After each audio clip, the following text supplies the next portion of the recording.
For one of the strange things I do, I always tell myself, what you're feeling is just a chemical imbalance. It's not real. Because one of the faults of being humans is that we kind of develop this, we take a like a molehill and make a mountain out of it. Mm-hmm. We all hear that all the time, and it's true.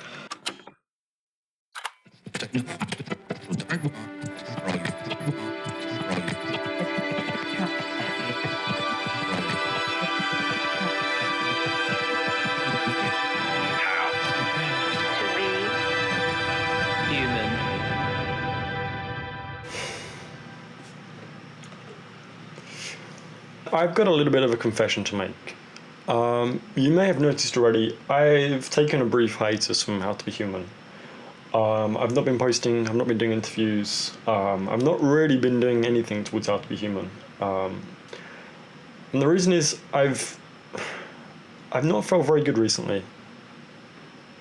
I felt lost, I felt lonely, I felt really kind of out of place in myself, in Ljubljana, wherever I am. And I felt overwhelmed. I felt a whole bunch of things, and I needed to change something. This happens a few times in my life when things get too much for me, when, I don't know, something's not right, and I feel, almost depressed. And so this happened again. Usually it's burnout. Usually I burn myself out and push myself too much, and this time it was the opposite. This time I kind of dropped everything and felt probably the closest to depression that I ever have felt before. I don't know how much of this to tell you, but the worst thing really was about 3 or 4 Sundays ago.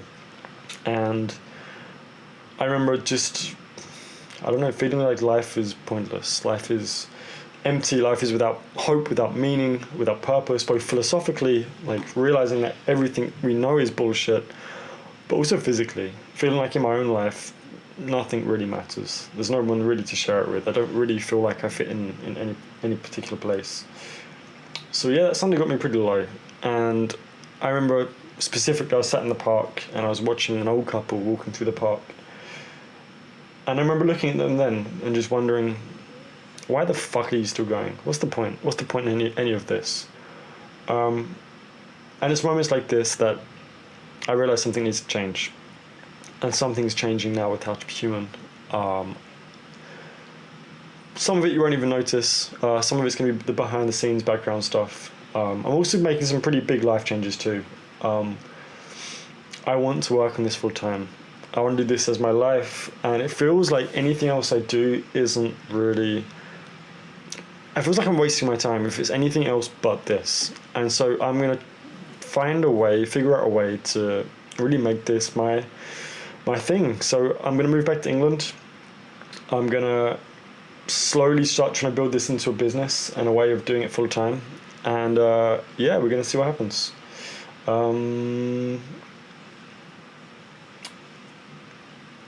I think that's pretty much it. That's what I really wanted to say. It's just I've been on hiatus. I know I've been away for a few weeks. I really needed the break. Things were getting out of control again. I was trying to do too much, trying to achieve so much, and I just needed this break to kind of reflect, reconsider. But I'm back. Welcome back, humans. On this week's episode, I'm chatting with John Butterfield. Now, John started his first business at just 8 years old. He started a website which later became a business. He's started lots of successful businesses since then. He's lived in the Netherlands, he's lived in the United States, and now he's living in Slovenia. He's a British guy like myself. We discuss his life as an entrepreneur, what drives him, why he's got this desire to want to create cool things. We also discuss life as a dad. John is a dad now, and we discuss a little bit about his experiences of being a dad. And also his experiences with being burnt out and working too much. And so I'm wishing you guys a good, pleasant, happy, healthy, human week ahead. And I'll speak to you guys next week. So John. Hello. Who are you? Who am I? Well, yeah, you just said. My name is John. My name is John. Yes, so my name is John Butterfield. I'm an English guy who now lives in Slovenia. Me too. Yeah. That could describe both of us. Yeah, it's a beautiful hot day. It's sunny outside, and we're sat in a very sticky room in our underpants. It's a beautiful visual image for everybody out there. It's true though, it's really hot in here, right? Yeah. It's really hot in here. We've got to rethink this somehow. Yeah. Get some fans. All right. So yes, I live in Slovenia now. Been here only just over 2.5 years now. But it's been an interesting route to get here because I'm British. I'm a Yorkshire boy, proud of it. But I've not lived in the UK for a long time. And I actually come here via Los Angeles. Really? Then the Netherlands. Then Slovenia, the place most people The land of hopes and dreams. Yeah, that place, that's Slovakia, right? Yeah. That's the one. Yeah. So, I mean, briefly then, bring me into a story. Like, who are you? What are you doing today? All right. How did this happen? So I was talking to somebody the other week, and they was asking me about what it is I do, and I couldn't really explain it. So the thing we kind of came to the agreement was that I like to make things. I make things. That is what I do. So when people say, "What do you do?" I make things. So I always had a bit of an entrepreneurial flair to whatever I do. I started pretty young. Back in the 90s, in 1996, I started a video game website. Really? Doing cheats and reviews. Back when cheats. I remember these kind of when websites. you didn't have to pay for your cheats and you had to type something in, like up, C, down, C, left, C, right, C, A, start. What's your website called? It was called TGZ. I don't know. The game. Though. So I founded that in 96. I was a kid, literally a kid. How old are we talking? 10 years old. Wow, that's crazy. Wait, you started your own like website? Yeah, website. So I learned how to code and make my own websites. At 10 years old? At 10 years old. That's insane. Before that, I was like 8 years old, 9 years old when I made my first website. And then I started buying gaming magazines and typing up the cheats and onto my website. And then that just evolved to the point where back in, I think it was like 98 or something, Yahoo, when it was still a directory, listed my site on the directory, and it was one of the first gaming sites ever to be listed on the directory of Yahoo. So overnight it became huge, and to the point by the late 90s I was earning quite a lot of cash as a young kid, not knowing what to do. So it was every weekend I was going out to the cinemas and paying for all my friends to go, and then going. You're the most popular kid in school, yeah, literally right? buying. If my friend wanted a CD, here, I'll buy it for you. So, and my parents was like, well, he made his own money, so he can do what he wants with it. Wow. So that was kind of my teen years, and then in 2002, after the .com bubble had burst, I got rid of the site. I sold that on, and then turned my attention to friends and girlfriends and as life stuff. Yeah. But I've always had this interest in gaming and entertainment, and then in 2005 I started another project called Euphoric, where it was live streaming music shows. So based that from the UK, and I was trying to get all the major labels to get signed up, not the artists themselves. So I was in London asking people to come and join Euphoric, and nobody would. And the main message I got from most people was, "We don't make the decisions here. The main label is based out in Los Angeles." So all right, so 2005, I flew out to Los Angeles and moved there, and set up the company out there, and we ran that for a while. It was pretty good. We got after 6 months of hammering on the doors of every label in Los Angeles, finally got 4 of the major labels signed up. Then we was doing recording shows for Black Eyed Peas and things like that. And the cool thing about our project was on the website you could not only watch the video, but you could engage with everybody else watching. Cool. So you could chat to them and send emojis and things like that. And if you think back to 2005 and 6, none of this really happened. YouTube was still in its infancy at this stage. So things went pretty good for a while. Then I met a guy called Nolan Bushnell out there, and he is actually the co-founder of Atari. Wow. And he's a bit of a legend in the tech scene. You know, he created the Pong game. He gave Steve Jobs his first job. So he's a badass. A bit of a big player. So he had a chain of restaurants called U-Wink out in the States. And we partnered with him and got our product into the restaurants, so you could watch the live videos in the restaurants and challenge other people to vote for the best videos to watch of the Black Eyed Peas, or Hanson was another one we did. Wow. So he helped our company a lot for a while. And then fast forward to 2008, and YouTube launched a streaming feature on their site. And literally overnight we became irrelevant. Oh. Yeah, you went downhill from there. So it went from being top of the world to being nothing overnight. So with that, we continued to work on it for a few months, and then we shut it down and managed to rescue a lot of things out of it. From that time, I then started doing a bit of work for Disney and Universal and did some film work. So I worked on the Batman Dark Knight film and the TV show Heroes and a few things like that. Then in 2009, back to the UK.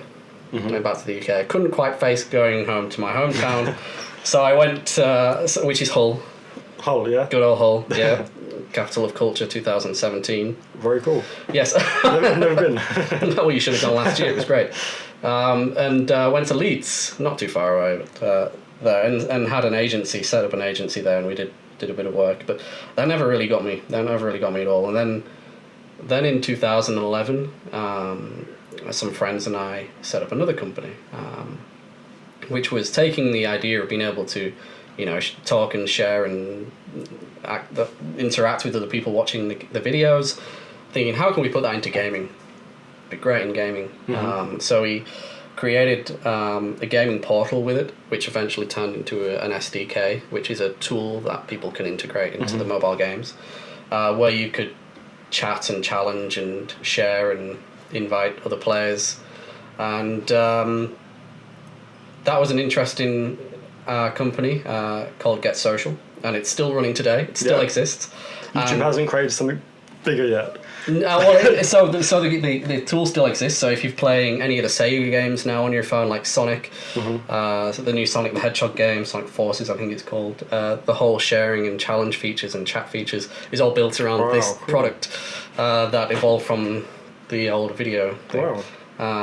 We also power some of the Rovio, so Angry Bird games, and so quite a lot of AAA games. I think the Kim Kardashian game's one of them. Excellent. This is your most proud game, right? Kim Kardashian game. It's classic. So that company set up in 2011, based out of the Netherlands. We essentially hit the ground running with that company. Before we even had a business plan, we'd managed to raise $3.5 million. That's quite impressive. It's insane. At the time, it was like, hell yeah, this is awesome. But in hindsight, it was probably the biggest mistake we could have done. Really? So it created a lot of pressure for us. Yeah. It also meant we gave away a lot of our freedom to be able to test and experiment and see what we could do. But it helped us. It helped us get going. It helped us, really make our mark on the industry, on the mobile gaming industry. So fast forward from 2011 to 2015. Yeah, that's right. At this point, we had about 60 staff. We had offices in San Francisco, in the Ukraine, in the Netherlands, and me and my co-founders was heading this up from the Netherlands.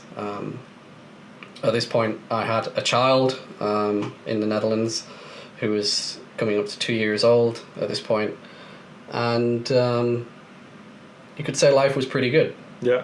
But at this point, the reality was I actually started having almost guilt come over me. So I was working 6-7 days a week. I was making sure I was the first one in the office every day and the last one to leave every day. I would never see my child awake. And I didn't even notice it at the time, but yeah, it made things hard at home. My other half, she's Slovenian, hence the reason I'm in Slovenia now, with no friends and family. So she had nobody supported with the child, and then I was just working all the time. And at this point, I was becoming very irritable as well. Saying earlier, like, what do you want for dinner? I don't know, anything. Just give me it. I don't care. And I was just continuing thinking nothing was wrong, working all hours of the day. And I never took vacations, and it wasn't until we took a little trip to Slovenia, and and I realized, I don't think I want to go back. Really? I really don't think I want to go back. So I went back, a few months passed, and I sat down with my co-founders and had the really hard talk of saying, I want to go part-time for a bit. I want to just take it easy. And they was like, all right, fine. And I did that for 2 weeks, and then I was like, nah, no. I just want to be with my family. So at that moment, I decided to leave, and this was summer of 2015, and I stayed on until the end of the year. And it wasn't until around November 2015 I really had the weight lifted off my shoulders, and when I looked at that point, I was like, holy crap. Wow. I was well and truly far too invested in this project, in this company, to the point I was stressed out. I was just having too overworked, breakdown essentially. So I had no idea it was even happening, and it wasn't until I actually left and forced myself to make that change, that I noticed it. And then it kind of hit me with work hangover at this point. So I went from one extreme of working all the time to then suddenly being like, no, I'm not going to do anything today. And at this point we moved to Slovenia, and I was like, I'm going to take a year off and be with the kid, get to know him a bit more. What's his name again? Yes. So I did that, and this work hangover lasted for quite a while. But after moving to Slovenia, it was only 3 months until I started working again. When a friend dragged me into a project in Slovenia. And fast forward 2.5 years, I'm still here, still working on the same project. And I'm happy now. Life is good. Life is really good. And I still get to go back to the Netherlands and see what's happening with my old company. And you still got close ties with the old company too? I do. It's kind of a love-hate relationship now, to be honest. I love the company. They're doing great things. Very, very impressed with what they've done over the past 2 years. Mm-hmm. One of the crazy things was when I was there, and what made me not want to leave and think, I should stay, was the second I leave, everything is going to collapse. The world is going to collapse around me. It's going to be all this, this company we built, we've raised 20 million overall. It's all going to come collapsing around me. There's going to be nothing left. It's going to be a waste. I've got to stay. Hey, it's still going. It's still there. And they're probably happier that I'm not there being a grumpy old bastard. So that's pretty good. Let me ask you this. Again, it's almost selfishly that I'm asking you, because literally I was having this conversation with my flatmate this morning, and I was super burnt out, super overworked, just really stressed out, and I don't know what to do. I feel like I'm going crazy. And she was like, just stop doing something for a while. Just calm down, just stop it. Why were you working so hard? What was behind this guy working his tits off? This whole... It was guilt for me. I don't know what it came from. I have no idea. And I don't think I'll ever know what it was. I've always been somebody who worked a lot. And I've always been somebody, who was raised to do as much as you can and work as hard as you can. And there was a little bit of a change when my son was born in the Netherlands. I started working a little smarter, trying to do the things that were highest priority. Yeah. But then I found that quickly I just started working more and more again, right? But the main driver of it all was almost, I don't know why, it was a guilt feeling. I felt like if I wasn't there, people wouldn't trust me or believe in me or believe in the project. And things like that. So guilt was the main driver of the time in the Netherlands. It's strange, right? It's a strange feeling, really strange. And I can't explain why or how or where. But everything was essentially a big challenge for me at that time. Yeah. Looking back, anyway. At the time, I just got on with it. Has it always been guilt driving the projects? No, never. It was never the thing that made me start that company to begin with. There was no guilt in there. It's just the idea of building it. I think the thing what hit me was that. So one of the things with the company was actually we had a charitable aspect. Mm-hmm. So everything we did raised some money for charity. So that was the key driver of everything we did. And we did pretty good with it. all the partners we came on board with, all the other game companies we worked with, like X% of the profit or the revenue goes to charity, and we raised quite a lot of money from that for charity. But towards the end of my time being there, the charitable side of it kind of got a little bit pushed to the side, and eventually we ended up stopped doing the charity side of it because people just weren't interested. Really? Yeah. So there was a lot of things like that when you believe something should be charitable and you can't do it, it can be quite tough. I mean, bring me back to that period of time as well. Like, what was your life like? Obviously, you're working how long every day? Oh, God, 10, 12 hours really? At the office at least, on a good day. Yeah. First one in, last one out. Wow, and this is 5, 6, 7 days a week? Yeah. Yeah. Every day? Yeah. And at the time, the only thing that I found would be a good thing for me to get my mind away from it was to ride a motorbike. Really? That was it. It's your meditation? That was my meditation. That was my time to clear. No phones, no computers, nobody nagging at me, nobody to talk to. Just riding the motorbike. Yeah. And it's something I still do every day if I can. Think about it every day. Ride as much as I can. Really? Yeah. I mean, to me, again, let's go right back to the very beginning of all of this. 8-year-old you deciding to sit down and start this crazy project. I think at 8 years old, I was either playing with toy cars or... In fact, I think I was definitely playing with toy cars. And you were building websites which then got sold to bigger companies. Like, what was behind that, do you think? So I've always been somebody who built things and play. Like I said, I build things, right? That's what I do. Yeah. So I always been somebody who messes around and tinkers with things. I was building little homemade radios at 6 years old and things like that. And then around 94, 95, we got a new computer and we got the internet. My father was like, "Hey, when you're on a website, you can right click and view source, and it shows you how they made it." And that was just it. I was like, "Oh, I can read the source code of this website." And I remember that day, I then learned how to essentially set up a website, built wonderfully in tables as a while back then, and made my own Simpsons fan site. That was the first website I ever made, a Simpsons fan site. That's a pretty cool website. Yeah. Yeah. But it was just lots of dancing Homer GIFs. But I mean, look, this is still quite impressive because my first time being on the internet ever, I remember when we first got a computer with the internet, the only thing I knew what to do was to go to the Manchester United website and like browse their team and stuff on the Manchester United website, right? Yeah. So was your father from a kind of a tech background? Yeah, too? So my father used to actually be a video game developer. Right. Then he was an electrician as well, building TVs, radios, computers. Cool. And things like that. So he had some... Do you think he has some kind of influence on the technical aspect? Yeah. We always had TVs and radios in pieces at home. Wow. And things like that, and satellite dishes and SATCOM systems. Yeah. All these things. What's the biggest lesson you think your father taught you? I mean, he's taught me a lot about how to... one of the best things he's ever taught me that is useful even to this day is how to solder properly. Can be very useful. That's probably the best thing he's ever taught me.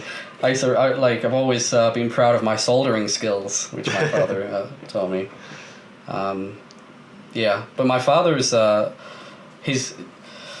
So he runs his own company. He runs a satellite communication systems company for ships in the UK. And seeing how he's ran a business and how like him I am, I think one of the things I do the most is I look at him and think, he's doing this wrong. I need to make sure I don't do this kind of thing.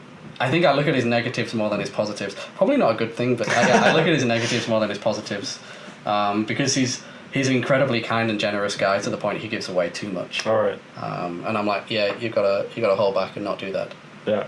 Yeah. Okay, so this is one thing, again, something you've learned from him, right? You see the stuff he's doing, and you apply it differently in your own business. Yep, absolutely, yeah. So tell me about, okay, how was your childhood then? As a kid, how was this, growing up, having built your first website very young, and then having quite good success? Mm-hmm. What was your childhood like when you were this guy who's again, for me, you were a creator as a kid. You kind of knew how things worked as a kid. And I think it gives you a very interesting perspective on life. I mean, from my parents' point of view, there's probably panicking is the thing. why the hell isn't he going out and playing football? But for me, I was always just wanting to build things and make things. Even in the, like, it doesn't have to be on the computer, even in the garage. Like, if I wanted to, I remember I bought loads of CDs and DVDs and whatever, and I just started making my own DVD and CD racks and holders and computer stands and things like that. So even then, if there was anything I needed, I just made it. That was pretty much it. Like a new go-kart, I'd make it. Crazy. And what this came from your father? This came from curiosity? This came from... Probably my father, the curiosity side of it, wanting to know how things work more than anything. Even today, like now my obsession, motorbikes, bringing it up again, customizing, building, tweaking, fiddling, whatever I can with motorbikes. Yeah. That's what I do now. Yeah. And tell me again, one thing I was really curious about is you said about how you created this company, which got really quite popular. It was the one which was the live streaming of videos, commenting and stuff. Yeah. What's it called? Earfork. Earfork. Obviously, this goes from being really, really successful at one point to within a month being completely almost nothing left. Yeah. How do you deal with that? That was a tough one. And looking back, I have no negative feelings about it, so maybe I blocked it out. I don't know. But one of the biggest lessons from that was I put a lot of my own money into it. Most of my own money into it, actually. And when I look back, I'm thinking, okay, putting money into your own projects. I mean, people say you should invest in yourself, but you also need to have accountability. And one of the things I felt maybe that I didn't do properly was hold myself accountable for things. So I never felt the need to kind of repay investors or repay whoever puts money in.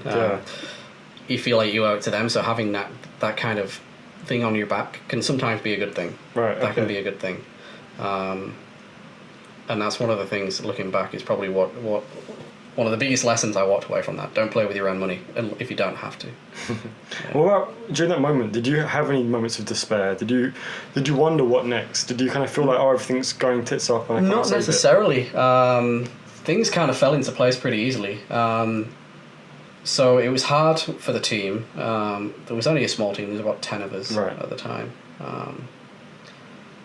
But it was hard, but we was fully open and honest from the start. Yeah. Everybody knew. Everybody was self-invested into it with their own time. So we all knew. We all knew the consequences of it all. So it was a ship we all sailed together, which I think was one of the best things we could have done, being open and honest about it all. Yeah, sure. But I mean, from work-wise, I went from that straight into another project, so I barely had time to even stop and think about it. The thing that I was more embarrassed about was actually going back home and facing my friends as a failure, which I never really did. I tried to avoid it as much as possible. Yeah. As a failure, well, they've had their 9-to-5 jobs for 10 years, and you created some cool project which had really cool shit happen. You go back home as a failure. I mean, I never went to university. That was my degree, doing that, and that's how I look back at it as well. Is I lost money, I lost whatever, but I didn't go to university. So. What was behind that? Because I never went to university either. I'm wondering what was behind your decision not to go. Well, I went later. Okay. To do engineering, electrical engineering. But that was more for fun. That was never a need or a desire. So for me, at 18 years old, when I went out to America, or 19, my thought process was, why would I go to university to learn how to do something that I've already done? That was my big question to myself, and I was like, well, why would I? That's a good point. Yeah, so I was like, I've made quite a good success out of it. I'm only going to go to university when it's something fun, and it wasn't until later that I went and did electrical engineering. Let me ask you something. Like, from all your projects you've done, many would consider you as being quite successful. You've had lots of successful projects. You've had lots of investment. You've built lots of teams. You've created a lot of cool shit, right? Like, how does it feel to be, let's say, air quote, successful? Oh, I never even think of it as successful. Everybody's got their own definition of successful, right, and what success is. And it's one of the main things whenever you build a product or do a project, or even if it's a feature of a product or something, you've always got to ask, what is the measurement of success? And people have very varied opinions on this. So for a lot of it, financially successful is one thing, but health is the main thing. Yeah. How successful are you in your health? And health can be a lot of things. It can be your emotional health, your financial health, your social life kind of healthiness. And for me, it came down to my family health and my personal time. One of the things I always took for granted was my own personal time. Not necessarily, sitting down and watching Netflix and eating crisps and whatever, but just having time to switch off and unwind. I used to always, even with my old teams in the Netherlands and in America and things, I used to always kind of think, what the hell are they doing not working? They should be working all the time. And now it's a completely different environment for me. And I think Slovenia is the big thing for that, right? So for people who are listening who don't know, Slovenia, I don't know how well this will go down, but it's still quite socialist here. People are very lazy, can be very lazy. I would say they are. They can be very lazy. And when I first moved here, I was still very much in work mode. Like things that you order something on the internet, it comes the next day. If you want something, you just go on the internet, browse, find it, buy it, next day it's there. And then moving to Slovenia,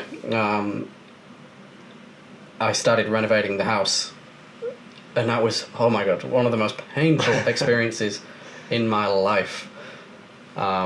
You'd get a guy to come and lay the new floor for you or something, and he'd turn up 2 days late and work for an hour and go for a coffee and come back in the afternoon.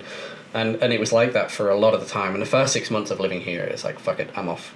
I want to go. Really? I hate it. It was such a culture shock. Never had a culture shock in my life until I moved there. Crazy. And drove me insane. And then after a while, I was like, maybe I should go for a coffee. And now I've seen it a lot with where I'm working now and what I'm working on now. I see somebody getting stressed out. I'm like, just take it easy. Just go for a coffee. Go for a coffee. Go on a coffee, they say here. Yeah, and it's really made that work-life balance a lot better. It's made me understand the importance of it.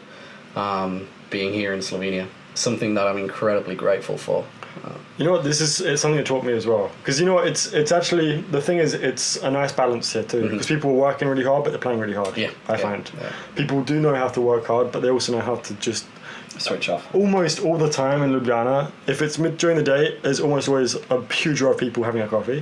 If it's in the evening, every single day, there's almost a huge row of people having beers, right? There's always people just socialising. So that taught me a lot, because I was going through a very desperate time before I came. I was stressed out, I was anxious, I was literally having almost panic attacks trying to figure out what to do next. And then I decided to come here just as a fuck it. See what happens. I'll go for a coffee. I'll go for a coffee. And I come here and for a few months it was still this, again, probably like you, it's still this mentality of like, oh, I need to do everything, I need to become successful. And slowly I have kind of learned to chill out a little bit. Yeah, the work ethic here isn't very competitive. People don't want to one-up each other. So one of the things that really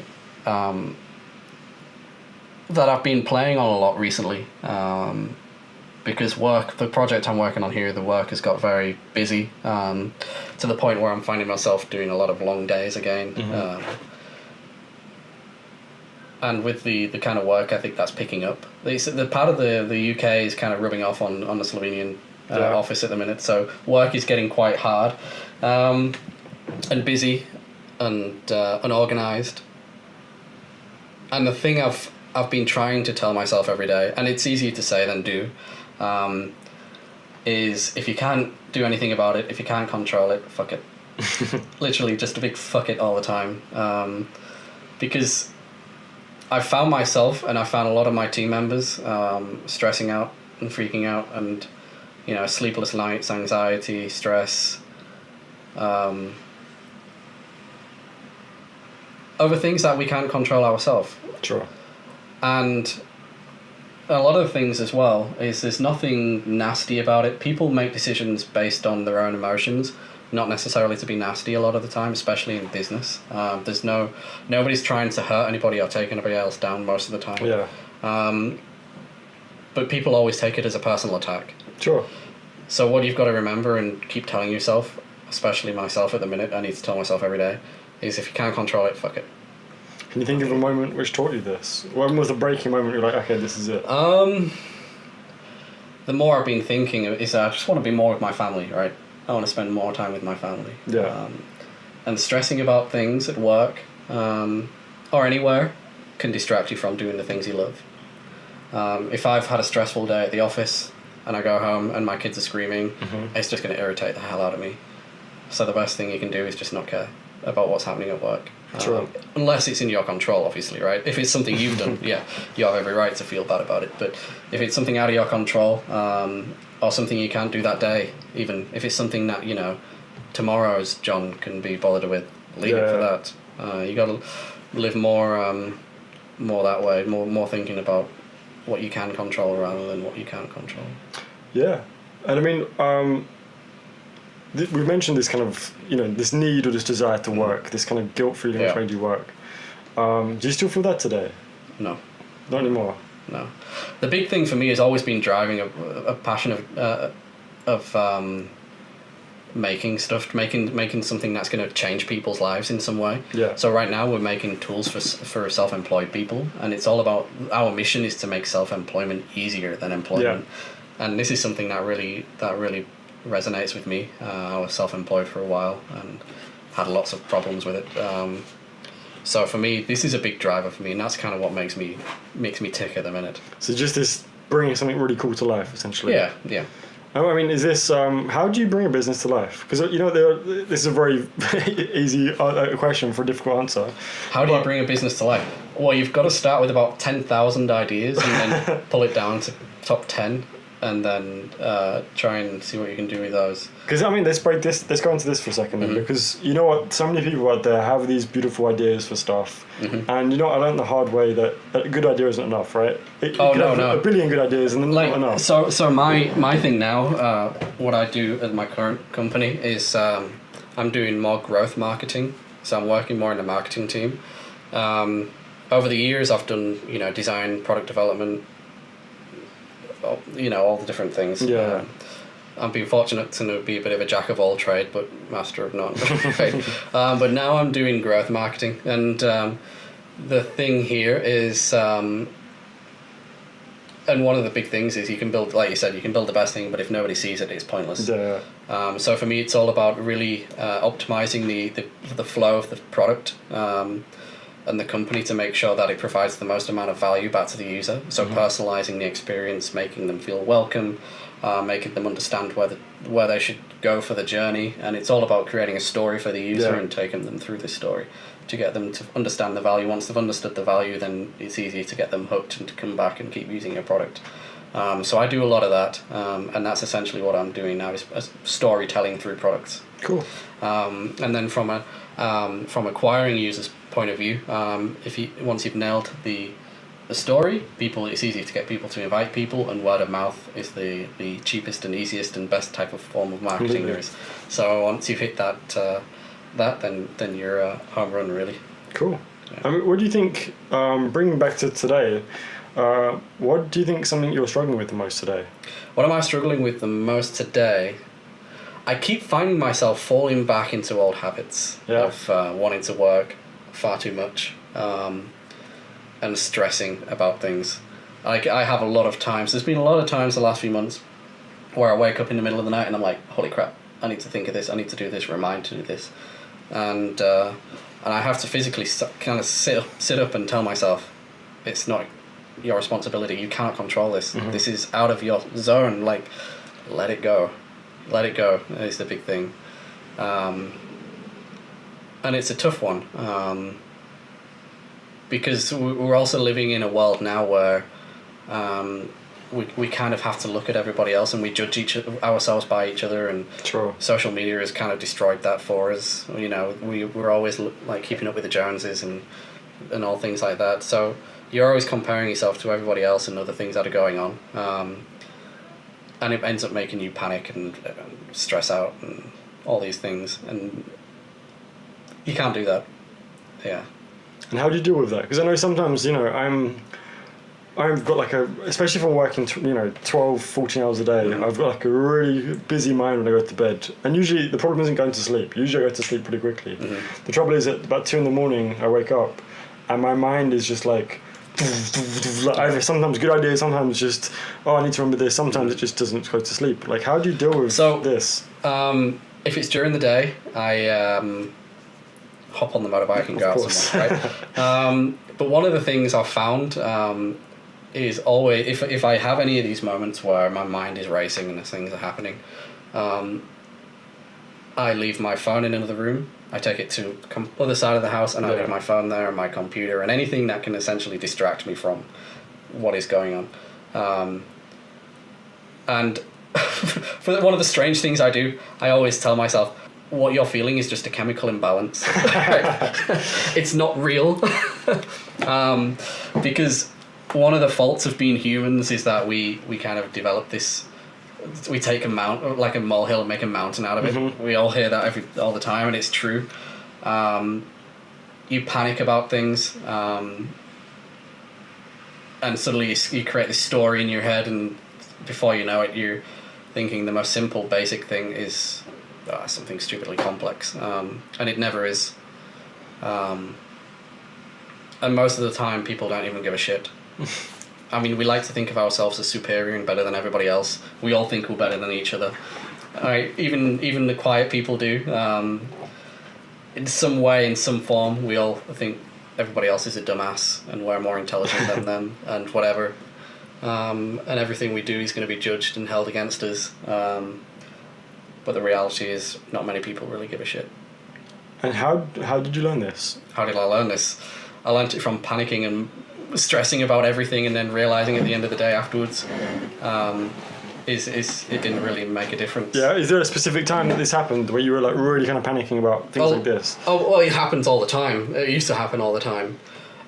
So one of the things, right? If you're working in a company with a team and you're working on a project, and the project is finished, one of the things that always happens or should happen is you have a retrospective with the team members, and you say what worked, what didn't work, and it's the same in life. After every kind of incident where you've had a stressful moment or a anxious moment or a panic attack moment over something, you should always have a retrospective with yourself and look back and say, what did I do right, what did I do wrong, what could I changed, what could I have done differently. And I started doing that a lot, having my own little mini retros. and the more I did that, the more I realised I didn't really do anything wrong, I didn't really do anything right. No matter what I would have done, would it have made a difference? Sometimes it's better to just keep your mouth shut.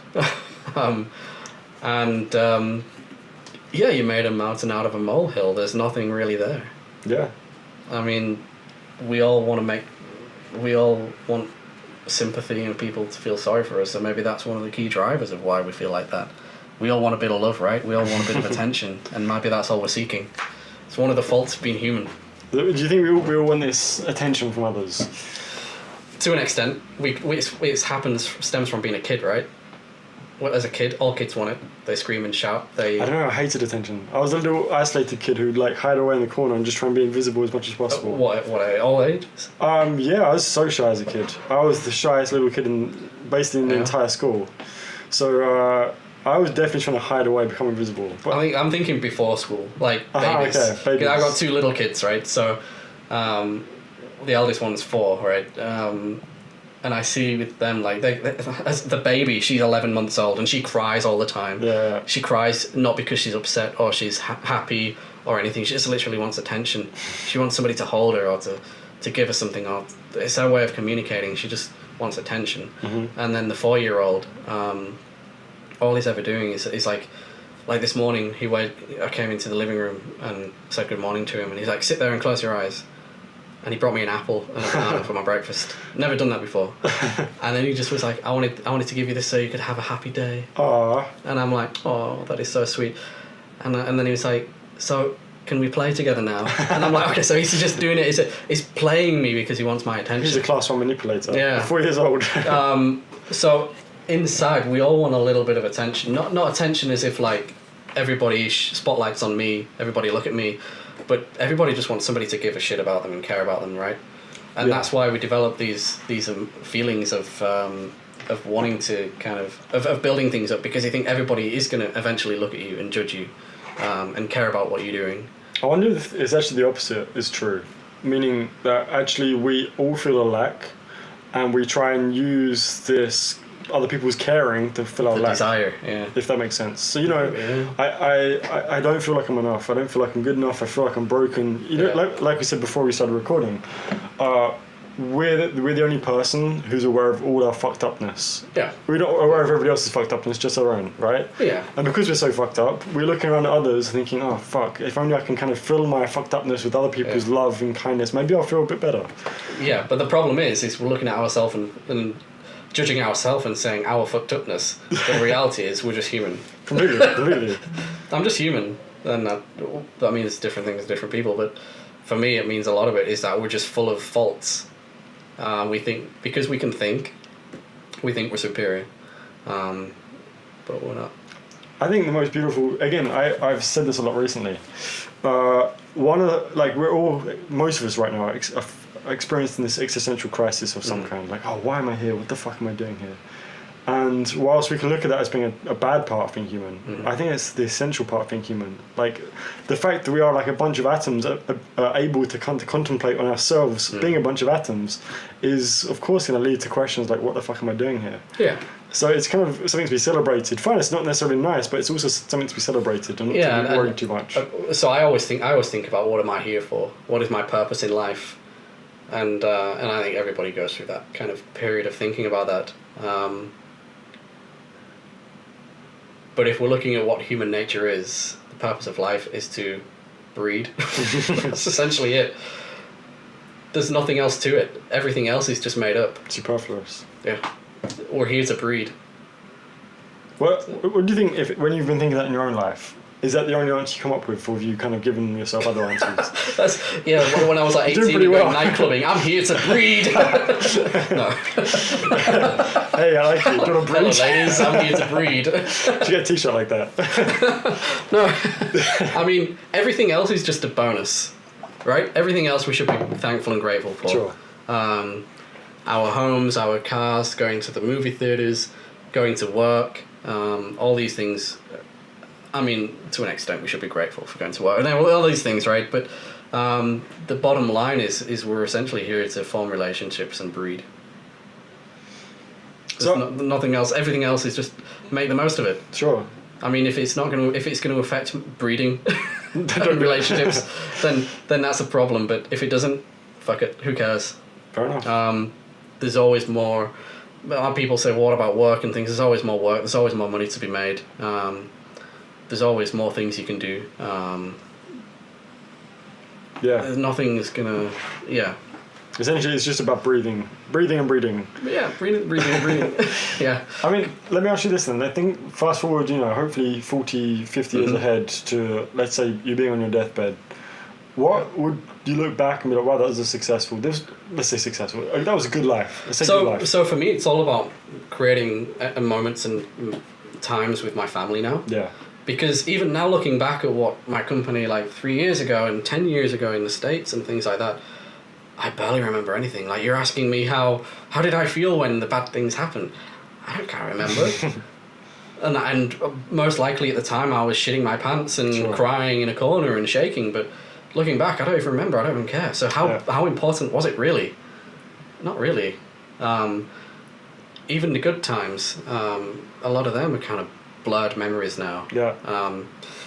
But the things that stand out the most over the past few years is moments I've had traveling with friends or being with my family and things like that. That's what really matters, and that's where success should be built from. Is how many of these moments can you create?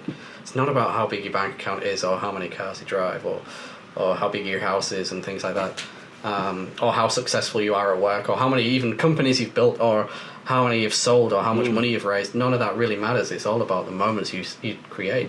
When I look back at my company in the Netherlands and I'm thinking about the good things that happened, I don't think about the successes we have as a company. Yeah. I look at more about the team. And one of the best summers of my life was the summer of 2012 when we had, 15 people at the time. And we was at the beach every night as a company. I mean, looking back, that's the time I remember the most, and I remember the people more than anything. So that's what really matters. I think this is actually this is a fundamental thing which we've done as humans. Again, we're very analytical. Mm-hmm. So we basically we do stuff, and then we kind of write rules for doing stuff and say, oh, this is how it should be done. This is the way life should be. This is success. Without realizing that the thing itself was the successful thing. So, for example, for you, it's like they're building the business when you are having these great, beautiful evenings on the beach together after a hard day's work, and you're just laughing, having this great community around you, all excited to build something. This was the reason for building it. That was the successful start. Moments that you were kind of trying to capture. Everything else was kind of superfluous, right? And it's the same with this life. You know, the 8 things you should do in your life. You know, go to university, get married, do this, do that. These are not as important as the moments which they belong to as well. No. I mean, ask any student while they look back on at school and things like that. It's not going to be sat in the classroom. It's going to be the relationships they had. Exploring. Yeah. Breeding. What are your hopes for the future? What are my hopes for the future? Well, right now, I've realised I never want to live back in a big city. And I don't want to be caught up in the rat race. I'm back in London. I go to London once a month for work and things like that. And every time I get there, I'm like, holy shit, take me back. I want to go back to Slovenia. I just don't want to get out of here. So for me, living in Slovenia is I think that's it for life for me. It's a great base, but it's home and it's a base. And as long as I keep that mentality, I mean, you can fly on a plane anywhere within 2 hours. Around Europe, and as long as I keep that mentality of like this being my base, but being able to work and operate and travel and do things elsewhere, I think a lot's going to happen. That's going to be pretty good from that side, rather than just sticking to the Slovenian lifestyle and being tied down here. And I think that's something that's going to change for a lot of people in the coming years. I mean, I've seen it a lot in Slovenia just in the last 10 years or so of being coming here. Things are moving forward, and people are starting to see there's more to life than just farming, which is what Slovenia has been a lot of the time. And people are starting to open up and do more, and it's exciting to see the change in the work ethic and the work lifestyles here. Let me ask you this as well. Again, you're kind of involved a lot with tech companies, with building, with technology basically. Where do you see that going? Where do you see the impact of technology on us as humans over the next 5, 10, 15 years? It's going to be an interesting one. There's a lot of trends that keep coming and going all the time. Now, some of these trends have actual things to them. But if we look at, like for example, last year, 2 years ago, everybody was talking about bots. It was all about bots, right? Messenger bots, whatever bots, this bot, that bot. And every company wanted to create a bot. It suddenly just disappeared. And now it's all about blockchain, blockchain this, blockchain that. And while I believe in bots and I believe in blockchain, there's all these trends that are going to keep coming. And I think every 3 years we're going to have some kind of correction, where almost a crash or a correction, depending on how bad it goes. And we're going to kind of reform and create new technology. And hopefully with this new technology that we create, we can build something that's actually going to be substantial and going to have a huge impact. I don't think we'll ever have anything as big, as impactful as the internet, at least for a long while now. But there's still a lot to go, and I think automating is going to be the next big thing. How much can we automate in our life? Then what though? What happens after that? Then Skynet. Skynet? Yeah, and then... What's that? From Terminator. For sure. Yeah, and then robots are going to come and try and take over. Cool. Sounds a good, bright future. Yeah. No, I think there's a lot of people fear artificial intelligence and things like that, and how robots are going to take over our job, and machine learning is going to take away the thinking and all this lot. But what they don't realise is people are going to be able to be creating this and managing this, and this could potentially open up even more jobs for people. So it's, in some way it's good, in some way it's bad. The more we automate, the less we think, and it's going to create a world full of idiots, and it's already somewhat going that way.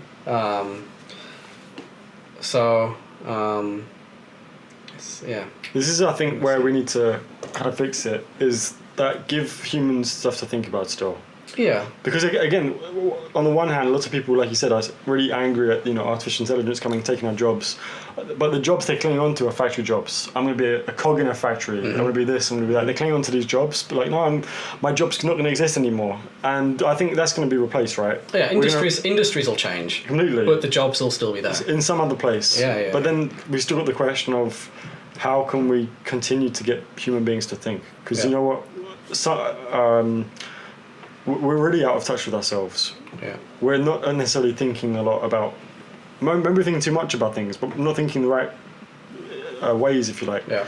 So we've got to try and figure out a way to kind of adapt to know that. Well, one of the things is people think about automation and AI and all these things. So how can I automate my day so I can do more, right? Mm-hmm. And that's the way a lot of people are thinking. And it's been interesting with a lot of people we've spoken to with my company now, because we work a lot with accountants. Yeah. And our tools essentially save accountants a lot more time. It automates things for them, right? And we've been going in and kind of with the sales pitch of we can automate it so you can bring on more clients and do more. Like, automation means I can do more. And then we met up with a lot of accountants a few months ago at a conference we had, and the main thing from the accountants was like, the great thing about automation is that it means I can do less. And we're like, what? Change marketing campaign. Yeah, and then suddenly it was like, okay, so that we want to automate. People keep thinking we want to automate so we can do more, but the reality is we should be automating so we can do less. The more and for me, wanting to work 12, 16 hours a day, if I could automate half that process, doesn't mean I should work 8, 10, 12, 16 hours a day and do twice as much. It means I should be able to do as much as I could in 6 hours and then go home and be with my family. Yeah. And that's the way we need to be thinking about the technology in the future, is how can we automate more of what we do so we can spend more time at home with our family or with our friends or doing other things, not necessarily just to create revenue or to make money or as a job or something like that. Yeah. The things you're really passionate about, because that's where good things can happen. That's where companies can come from. Where new business ideas and innovation can come from, is focusing on your hobbies and the things you love. Yeah, spend more time being human, right? Yeah. Again, rather than being a cog in a machine, spend more time creating, thinking, loving, breeding. Yeah. Yeah, so how can we automate our days so we can do less? This is a good idea, I like this. Automate to do less, so we can go and poop in the woods and be human and whatever. Definitely. It is to be human. A few more questions, then we'll wrap up. Sure. When you're thinking about starting with a business or idea or project or something, how do you decide the right thing to work on?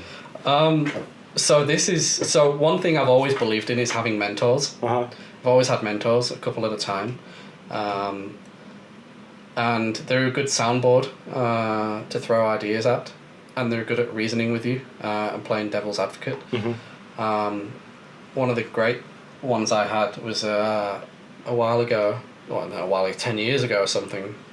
I had an idea for a website where musicians could sign up, bands could sign up, and they could find gigs, and venues could sign up and find musicians, right? And you could essentially create a book a gig and do it all from within this website.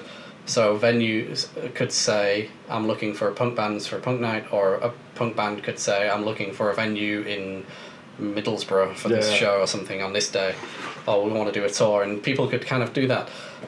And then when a gig was booked, the bands could talk to each other and say, I've got a drum kit, you don't have to bring one, or I'll bring some amps or something. Mm-hmm.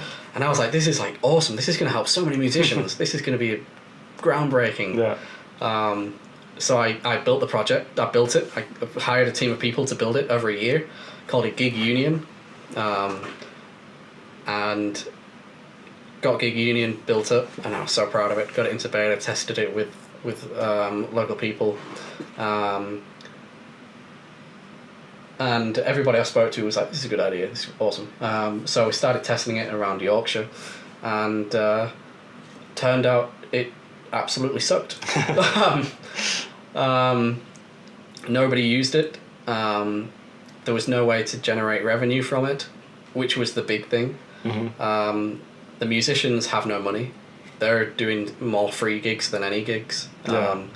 and when they do make money, they're making maybe 50 quid, and it's not enough to even pay for the petrol to get there. Sure. So the musicians can't pay. Then the venues are tight as anything and don't want to spend any money. Yeah. And I was like, this is horrible. So I like had a chat with one of my mentors, went out for dinner with him. I kind of said, I don't know what to do here. I'm torn with it. Invested all this time and money into it. Got a team of people working on it, and he was just like, look, if you don't believe in it, if you don't think it's going to make money, I don't see you making money. To be honest, if you don't see it making money, kill it. And the next day I was like, all right, project shut down. Wow. So it's all about just being open and honest, talking to people more than anything. And if you can have somebody to soundboard with, it can make decisions a lot easier. And sometimes it's the decision is easy and we know it's already there. You just need somebody to confirm it. Sure. And as soon as you have a decision, there's no point pussyfooting around. Just, kill it and move on. Yeah. And that's essentially what I had to do with that project. And how do you go? I was going to say that's one of many. Like, like even when I moved to Slovenia, I had a list of about 500 different things. Literally 500 different things. Every day I was writing up new business plans. Yeah. And an old mentor of mine gave me this one-pager business plan thing, and he said, if you can't put your business plan on one page, it's too complicated. Don't do it. So I've got these mock-ups of these business plans, and I've got hundreds of them that I've built over the years. And when I first moved here, a friend of mine who has a successful company here in Ljubljana, sat down with him and I soundboarded loads of them off him. Yeah. And he was like, these are good, we should do something. They said, good, let's talk. And the more I thought, was like, I'm literally whoring myself out for ideas right now. This is not this is not good. And until you find something you're incredibly passionate about and that you find will really work, then you do. So if you've got too many ideas, you're trying too hard, and you've got to really have one that just clicks, and you've got to run with that. Yeah, because I mean, look, was it the same for you? For example, with me, often I may again come up with lots of different ideas for different projects, whatever. And what happens is, obviously, for a short time, you get really obsessed with this idea. You're like, oh, this is genius. This is the best idea I've ever had. This is genius. Why don't I think that everyone's going to go wild at this? It's going to be fucking crazy. And then pretty quickly, usually within an hour, but often within at least a few days or a few weeks, you've kind of gone on something else. Oh yeah, I mean, so I do that quite a bit, but it usually lasts a few months. Yeah. My partner, she has new ideas every week. Yeah. Like I won't talk about what she does because she's not here, so it's a bit nasty. But yeah, she's had lots of ideas that have kind of come and gone pretty quick. Yeah. And again, the best thing here is accountability. If somebody is there to hold you accountable and to poke you in the shoulder and be like, come on, what's happening? If you still can continue through that, then it's a good idea. You should definitely do it. I have a similar kind of concept when I want to buy something. Yeah. Right? If I'm in a shop and I see a t-shirt or whatever, a pair of jeans or whatever it is I want to buy, I look at it, try it on, and even no matter how much I want it, I put it back on the shelf and leave. And if I still want it the next day or a week later, I go and buy it. Nice. Yeah. It works. That way you know you really want it. And it's the same with a business, right? You should come up with a plan, sketch it out, and then park it for a while, and if it's still on your mind, and come back, and then you really go with it, and at all times just tell them to people, like, get somebody to soundboard the idea with, because you never know, you might find somebody who can really help you and move you along as well. Sure. I did that recently actually with something. Right now, How to Be Human is my project. Mm-hmm. Like, this is my baby. I can't say it will be forever, but let's say for now it feels like it could be my thing forever. Yeah. But within How to Be Human, there's lots of different projects going on, lots of different things. So there was one which I actually, during the meditation I did a few weeks ago, I had this crazy idea, and it kept me occupied for like 2 hours of meditation. Mm-hmm. I was just thinking about this idea. But rather than get carried away, I did decide to park it and see if it's still cool in a month, in 2 months' time. Mm-hmm. And the cool thing is, it's still cool. The cool thing is, I'm starting to even see pieces come together. I'm like, whoa, this could really work. Yeah. So yeah, I think I'm slowly learning this the hard way as well. It's just, hey, don't realise that your great ideas probably aren't as great as you think they are, but one or two might still be worth investing time and energy in. Yeah. Couple more questions. How do you find mentors? How do I find mentors? Or how do you build this mentor relationship? So it's people I met along the way on my journey. There's different types of mentors I've had.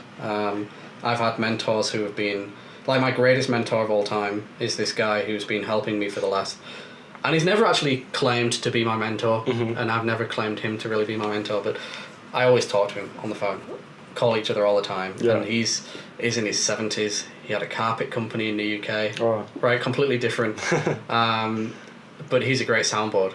He helps me a lot with a lot of things happening with my business and with my just work-life balance and things like that. Sure. So he's helped me out a lot over the past 15 years, actually. Wow. And then I've had a mentor that I actually paid for. I actually paid for a mentor. Yeah. And he was a successful entrepreneur out in the Netherlands. He was great. He was really good. When you pay them, they can provide a lot of value because then they're actually trying to deliver value to you, and they have a set goal of trying to help you, which can be good. And the thing I've found the most from all the mentors I've had is they don't do much talking. You tend to do a lot of the talking, and then they would rationalize it and just throw one or two questions back to you, and you're like, oh shit. Good point. And you just realize, again, you're just being human, and you're just making a mountain out of a molehill with anything, whether it's good or bad, it doesn't matter.